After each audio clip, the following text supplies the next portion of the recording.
RRB NTPC exam 29 अगस्त 2025 shift 1 में पूछे गए GK GS. So first question है, भारत और जापान के मध्य कौन सा युद्ध अभ्यास हुआ था? तो भारत और जापान के मध्य धर्म गार्जियन युद्ध अभ्यास हुआ था। ये रिपीटेड क्वेश्चन है। सेकेंड क्वेश्चन है, विशुद्धिमग बौद्ध ग्रंथ पुस्तक के लेखक कौन है? तो विशुद्धिमग बौद्ध ग्रंथ पुस्तक के लेखक है बौद्ध घोष। थर्ड क्वेश्चन है, इसरो के तहत अंतरिक्ष में कौन सा बीज अंकुरित हुआ है? तो इसरो के तहत अंतरिक्ष में लोबिया के बीज को अंकुरित किया गया है। फोर्थ क्वेश्चन है, जलवायु परिवर्तन पर पेरिस समझौता किस वर्ष अपनाया गया था? तो जलवायु परिवर्तन पर पेरिस समझौता 2015 को अपनाया गया था। फिफ्थ क्वेश्चन है, त्रिशक्ति नारी नाविक अभियान कहाँ से शुरू किया गया था? तो त्रिशक्ति नारी नाविक अभियान मुंबई से शुरू किया गया था। छठा क्वेश्चन है, परमहंस मंडली की स्थापना कहाँ की गई थी? तो परमहंस मंडली की स्थापना बम्बई में की गई थी। सातवां क्वेश्चन है, सिंधु सभ्यता में मध्य एशिया से कौन आया था? तो सिंधु सभ्यता में मध्य एशिया से आर्यों का आगमन भारत में हुआ था। आठवां क्वेश्चन है, सबसे पहले किस अम्ल की खोज की गई थी? तो सबसे पहले सल्फ्यूरिक अम्ल की खोज की गई थी। नवां क्वेश्चन है, एलोरा की गुफाएं किस स्थापत्य शैली में बनी हुई है? तो एलोरा की गुफाएं बेसर शैली में बनी हुई है। 10वां क्वेश्चन है, भारतीय संविधान का कौन सा अनुच्छेद 371 ए के तहत किसी राज्य को विशेष दर्जा दिया गया है? तो अनुच्छेद 371 ए के तहत नागालैंड राज्य को विशेष दर्जा दिया गया है। भी रिपीटेड क्वेश्चन है। 11वां क्वेश्चन है, भारतीय संविधान का अनुच्छेद 6 में किस देश से आने वाले लोगों का प्रावधान था? तो अनुच्छेद 6 में पाकिस्तान से आने वाले लोगों का प्रावधान था।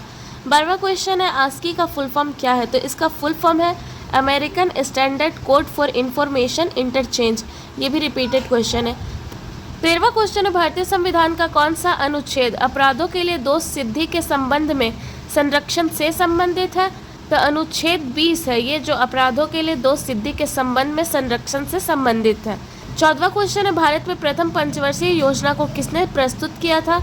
तो भारत में प्रथम पंचवर्षीय योजना को पंडित जवाहरलाल नेहरू के द्वारा प्रस्तुत किया गया था। 15वां क्वेश्चन है, भारत के मानुष शाह और दिया चितले ने मिश्रित युगल का खिताब किस टूर्नामेंट में जीता था?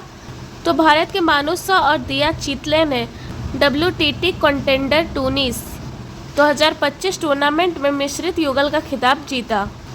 16वां क्वेश्चन है, भारत की पहली एंटी सबमरीन वॉरफेयर शैली वाटरक्राफ्ट का नाम क्या है? तो इस वाटरक्राफ्ट का नाम है INS अर्नाला। 17वां क्वेश्चन, 1992 में भारत सरकार द्वारा शुरू की गई ग्रामीण विकास योजना कौन सी है?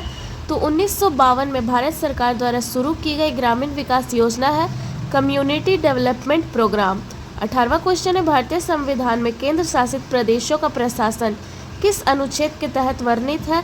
तो भारतीय संविधान में केंद्र शासित प्रदेशों का प्रशासन भारतीय संविधान के अनुच्छेद 239 में वर्णित है। 19वां क्वेश्चन है, कंप्यूटर डेस्कटॉप पर नई फाइल को कैसे बनाया जाता है? या फिर ये कहिए कि कंप्यूटर डेस्कटॉप पर नई फाइल बनाने का शॉर्टकट की क्या है? तो नए फाइल बनाने का शॉर्टकट क्या है? Ctrl+Shift+N। ये भी रिपीटेड क्वेश्चन है, ये काफ़ी बार पूछा गया। 20वां क्वेश्चन है, पश्चिमी घाट के कारण कौन सा क्षेत्र प्रभावित होता है? तो पश्चिमी घाट के कारण डेक्कन पठार प्रभावित होता है। 21वां क्वेश्चन, भारतीय जनसंख्या को इनमें से कौन सा कारक प्रभावित नहीं करता है? तो ये 4 ऑप्शन दिए गए थे, जिसमें जलवायु, मृदा और भूमि आकृति भारतीय जनसंख्या को प्रभावित करता है, और एक दिया था अक्षांश जो कि भारतीय जनसंख्या को प्रभावित नहीं करता है। 22वां क्वेश्चन है, अप्रैल 2025 में T20 क्रिकेट में 12,000 रन पूरे करने वाला दुनिया का 8वां और भारत का दूसरा खिलाड़ी कौन बना है? तो ये है रोहित शर्मा, जिन्होंने अप्रैल 2025 में T20 क्रिकेट में 12,000 रन पूरे करने वाले दुनिया का 8वां और भारत का दूसरा खिलाड़ी बने।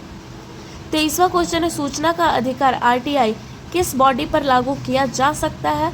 तो सूचना का अधिकार RTI सरकारी संस्थाओं में लागू किया जा सकता है। 24वां क्वेश्चन, जिसको मैं पहले भी बता चुकी हूँ कि अंतरिक्ष में कौन सा बीज अंकुरित हुआ है? तो ये लोबिया है, ये गलती से दोबारा लिख गया मेरे से।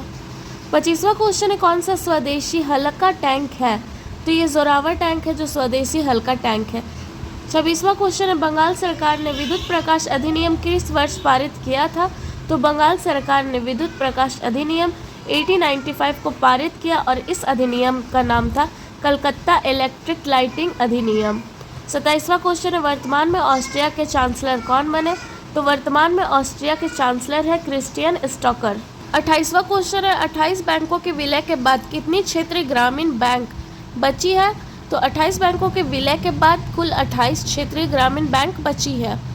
29वां क्वेश्चन है कौन सी प्राइवेट संस्था है? तो टिस्को प्राइवेट संस्था है। टिस्को का फुल फॉर्म होता है Tata iron and steel company.